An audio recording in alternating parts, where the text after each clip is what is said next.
A while back, I created a video about Amharic, an ancient and beautiful language of Ethiopia. One viewer from Ethiopia even sent me an email asking me to make a video comparing the grammar and structure of Amharic and English. And I think it's a fantastic idea. So that is what I'm going to do in this video. Whether you're an English speaker studying Amharic or just interested in it, or an Amharic speaker learning English, this video will help you by understanding the 10 key differences between these two important languages. So let's get started. First, we have word order. Amharic follows the subject-object-verb SOV word order, while English uses subject-verb-object SVO. Did you know that, in fact, the majority of the world's languages use SOV? 45%. And 42% use SVO. The language I've spoken most in life is Japanese, and that is SOV, just like Amharic. So it feels quite natural to speak languages that are SOV. Let's take a look at these examples, and the Amharic sentence will be read twice for the benefit of those studying Amharic. First we have, Abebe read the book. አበበ መጽሐፍ አነበበ። አበበ መጽሐፍ አነበበ። Word for word, Abebe, subject, book, object, read, verb. Next, I gave money to my friend. እኔ ገንዘብ ለጓደኛዬ ሰጠው። እኔ ገንዘብ ለጓደኛዬ ሰጠው። Word for word, I, subject, money, object, to my friend, indirect object, gave, verb.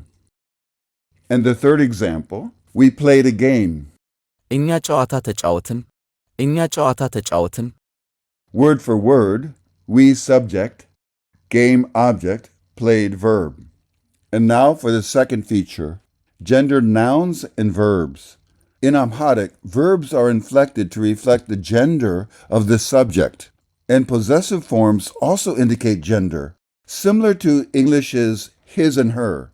However, unlike English, the verb itself changes based on the subject's gender, and the possessive form becomes part of the noun inflection or the change in the noun, rather than a separate word.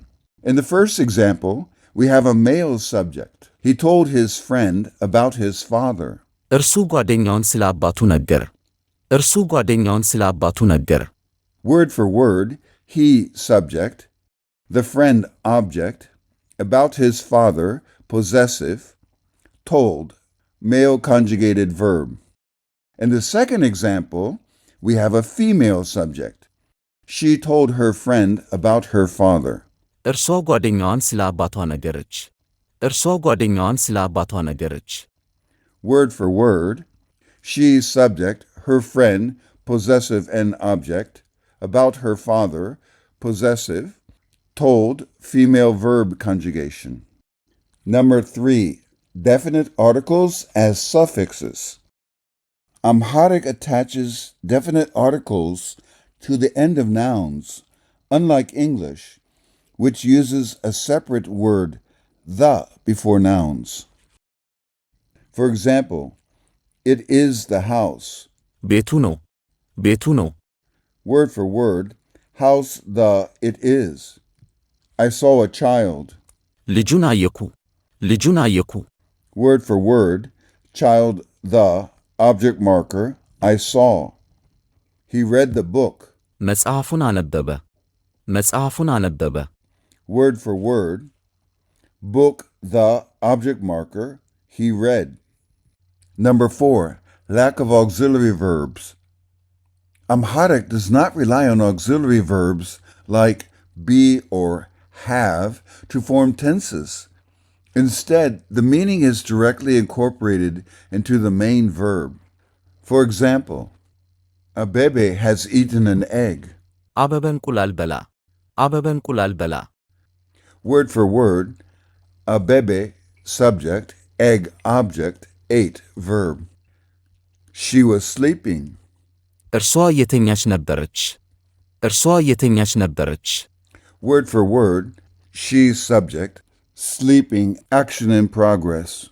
5. Plural markers. Plurality in Amharic is marked by suffixes like oh, while English uses s and es.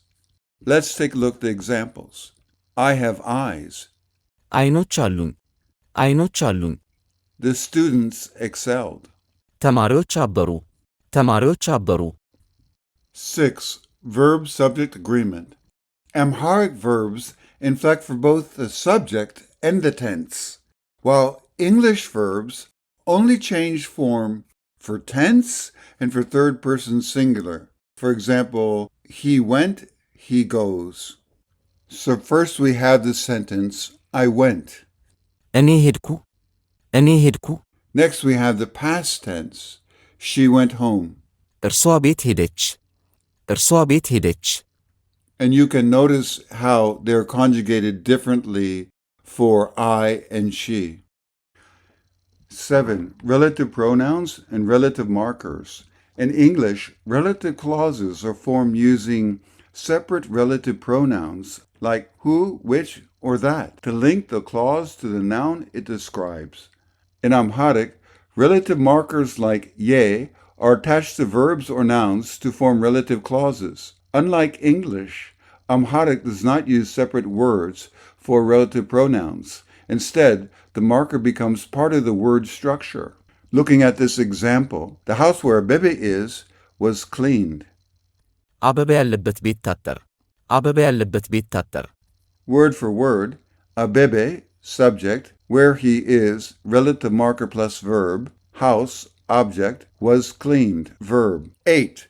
Possessive constructions. In Amharic, possession is expressed by attaching possessive suffixes directly to nouns. In English, possession is expressed using separate possessive pronouns like my, your, or their. Let's take a look at the examples. It is my house. ቤቴ ነው። ቤቴ ነው። Literal breakdown. House, my is. Next, I ate my egg. እንቁላሌን በላው። እንቁላሌን በላው። Literal breakdown. Egg, my, object marker. I ate. 9. Adjectives and nouns. Adjectives in Amharic generally follow the nouns they describe, while in English, adjectives precede the nouns. Example 1. ቤት ታላቅ ነው። ቤት ታላቅ ነው። The house is big. Literal breakdown. House, subject, big adjective is verb. Next, the child is small. ልጅ ታትና ነው። ልጅ ታትና ነው። Literal breakdown. Child, subject, small adjective is verb. 10. Negative constructions. Amharic forms negative statements by adding specific negative markers to the verb, while English often relies on auxiliary verbs like do not. For example, I did not go. እኔ አልሄድኩም። እኔ አልሄድኩም። Literal breakdown. I, subject, not went, verb, negative marker. Next, we did not study. እኛ አልተማርንም። እኛ አልተማርንም። Literal breakdown. We, subject, not studied, verb, negative marker. As you may know, there are very few good materials for studying Amharic, but thankfully we have the Ling app, which now offers Amharic. Thus, you can study Amharic in any of the 60 or more languages offered in the app. Or if you speak Amharic and you want to study English or another language, you can also use the app for that. Click the link in the description to download Ling today and take advantage of a free trial.